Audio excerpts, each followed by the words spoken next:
Hello, Zach Murphy here. Thank you so much for taking the time to tune into my channel today. As you know, usually on the first Sunday of the month, I usually post a video to premiere on this channel in regards to communion. So we're going to talk about communing with God and realizing our identity and where we are seated at with Christ Jesus. So before I go any further, let me open up in a word of prayer. Heavenly Father, we thank you, Lord, for this time, Lord, to minister your word, Lord, and sharing communion with others over social media. Lord, I pray, Lord Jesus, that you're edified and that that people that are watching are edified, Lord Jesus, through your word, and that you stir up a hunger in them for your word, Lord, and your truth. We give you the praise, glory, and honor. In your name we pray. Amen. So if you would turn with me to Ephesians chapter number 2, I'm going to read this out of New King James Version. Ephesians chapter 2, we're going to look at verse 6. This is very, very important when we understand communion.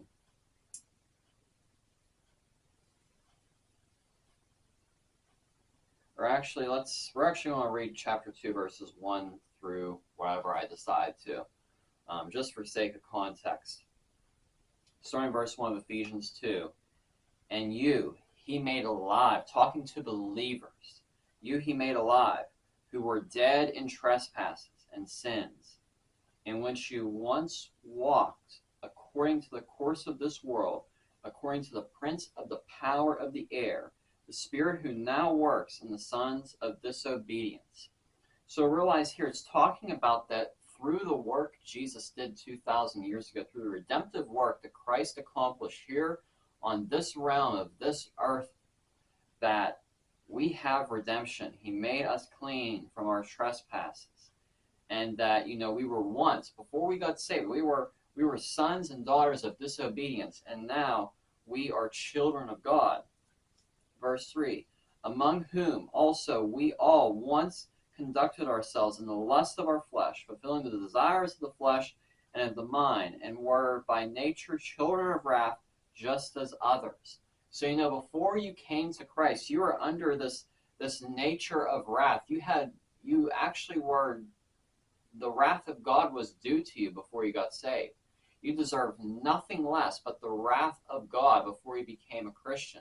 Then when you came and accepted Christ Jesus, when you declared your faith and trust in the finished work of Christ, that all changed. You went from being a child of wrath to a child of God through faith alone, in Christ alone. And people that were unbelievers before they got saved, they were busy filling their life with the lust of this flesh, carnal desires, things that are contrary to God's word. Every person that's a believer has a past, but in Christ Jesus, that past is washed and wiped away with the blood of Jesus. And thank God that through Christ, our sins are remembered no more in God. Yeah, in the world they might remember certain things we did, but in Christ we are truly a new creation. We're a new creation with a new identity, and the things of the past are gone. They are history, and we need to reckon them as dead. Verse 4, it says, but God, who is rich in mercy, because of his great love for us, in which he loved us, even when we were dead in trespasses, made us alive together with Christ. By grace you have been saved. Praise God for that. And raised us up together and made us sit together in heavenly places in Christ Jesus. Realize that through God's rich mercy, that we were once dead, and then when we came to Christ, when we came and accepted the work of Christ, we became alive with him. And not only are we alive with him, we are seated with him in heavenly places. When you commune with the Father, realize that you are one with the Son and are seated with him in heavenly places. Verse 7, it says that in the ages to come, he might show the exceeding riches of his grace and his kindness towards us in Christ. We continue to live a life experiencing his grace, experiencing his kindness towards us in Christ. We get to experience this grace life that we have through Jesus Christ, experiencing the grace of God. And God is rich in grace. It's never-ending grace we get to experience. And I'm never promoting greasy grace that you can repeat a prayer and then go and live your life as you want. That is false teaching there. Salvation always produces fruit. And verse 9 makes this very important. Not of works, lest anyone should boast.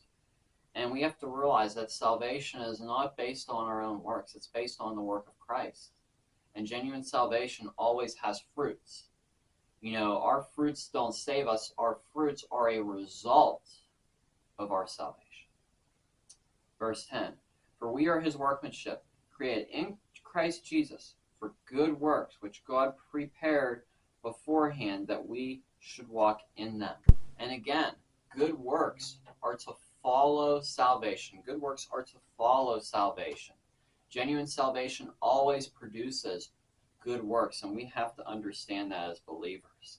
Another scripture here is in Hebrews chapter number 4 and verse 16. Hebrews 4 verse 16, which says, let us therefore come boldly to the throne of grace that we may obtain mercy and find grace to help in our time of need.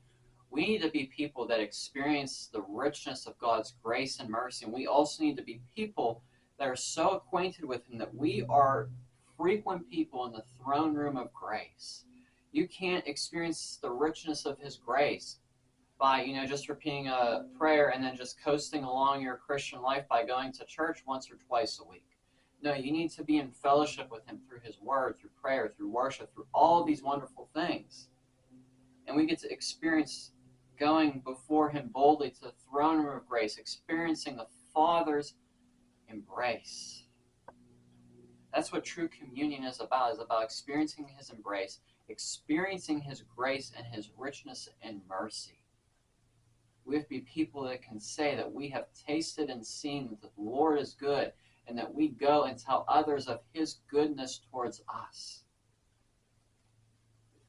And then Revelation chapter 3, verse number 20 here. Revelation 3, verse 20. Which says, this is Jesus speaking, behold, I stand at the door and knock. If anyone hears my voice and opens the door, I will come into him and dine with him, and he with me. And this is talking about the lukewarm church here in Revelation. I'm not going to do a series on Revelation right now, maybe later on. But, we have to realize that he desires to sit and fellowship with us. So often we just want to rush things with our Christianity. We want to rush things with discipleship. We want to make it an accessory to our life where it needs to be. Our very life is seeking him alone. And sometimes we might get busy with this and that in life, and we need to slow down sometimes and take inventory. Are we neglecting time in the secret place? We need to ask ourselves that and be people that are frequent in the secret place, that we sit down and fellowship with him. That is what communion is all about, is about sitting down and fellowshipping with the Lord through Christ Jesus. He gave us access to fellowship with the Father. And we can have fellowship with the Holy Spirit as well. It is so wonderful to know all that is available to us through Christ Jesus. The level of deep communion that we can have with God through Christ alone. So if you would grab your cracker and your juice, and we'll partake of, these elements together, and we are remembering the work that Jesus Christ did on the cross 2,000 years ago. He died and he rose victorious. And when you partake, realize that the body of Christ, that bore our sins, that bore our sickness, the power of that atonement is still alive and well today. If you are dealing with sickness, you can receive healing. Maybe healing might be instant, healing might be gradual. Thank God that, people are watching us, You can trust God for all things in life. So, when you partake here, remember, he paid the price, that by his stripes you are healed. So let's partake in remembrance of him.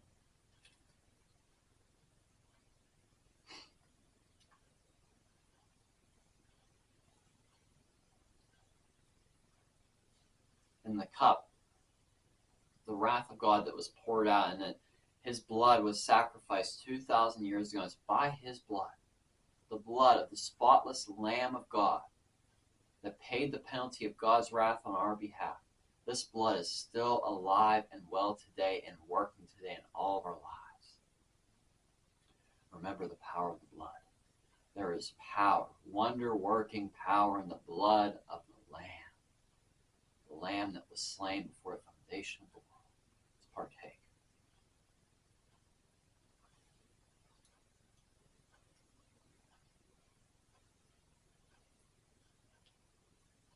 Let us never forget how powerful of a God we serve. He is a restoring God, a God that is about restoration. He restores all things, not just some things, all things. Let's be people who believe in him, and will stand and realize that we are seated with him in Christ Jesus. We are seated in heavenly places. Realize our position and act on the authority that Jesus gave the church. So let's close in prayer. Heavenly Father, I thank you for this time of communion, Lord. I thank you, Lord, for your word, and that your word is truth, Lord. And I pray, Lord, that you just help everybody realize all that they have in Jesus, and that they are seated in heavenly places with Christ Jesus for your glory alone, Lord. We give you the praise, glory, and honor. In your name we pray, amen. So once again, thank you for watching us. God bless you, and have a great week.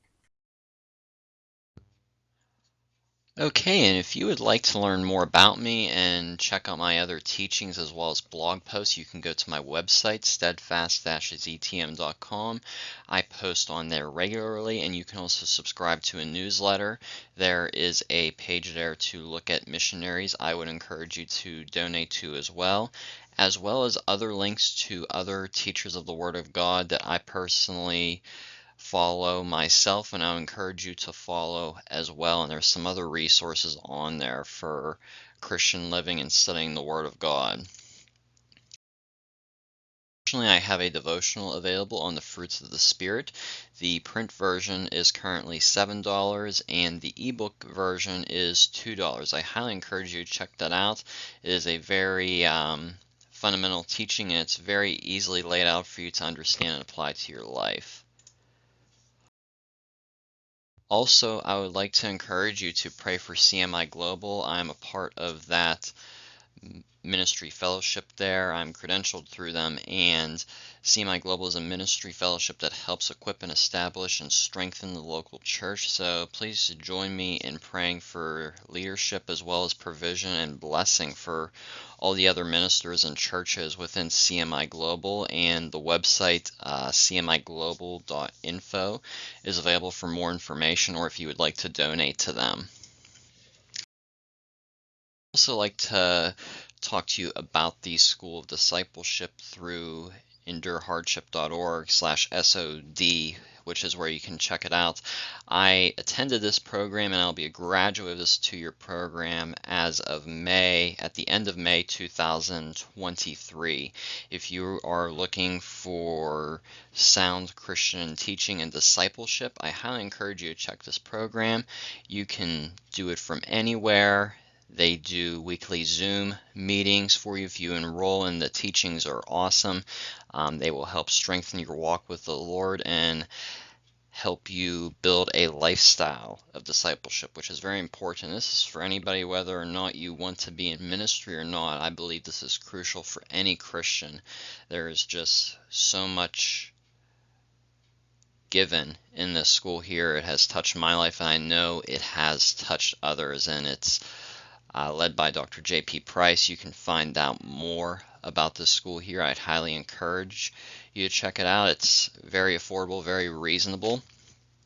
Again, I would highly encourage you to check this out, and I'm sure it will be a blessing for you as well, and share it with others. You might know somebody that wants to go through discipleship or go through some training to be better prepared for ministry, this is the place to do it at. And Dr. J.P. Price and the other instructors with this program do a very good job of pouring into all the students. I know it has helped me, and I trust it will also help others and be a blessing to others, and God is definitely using this program here.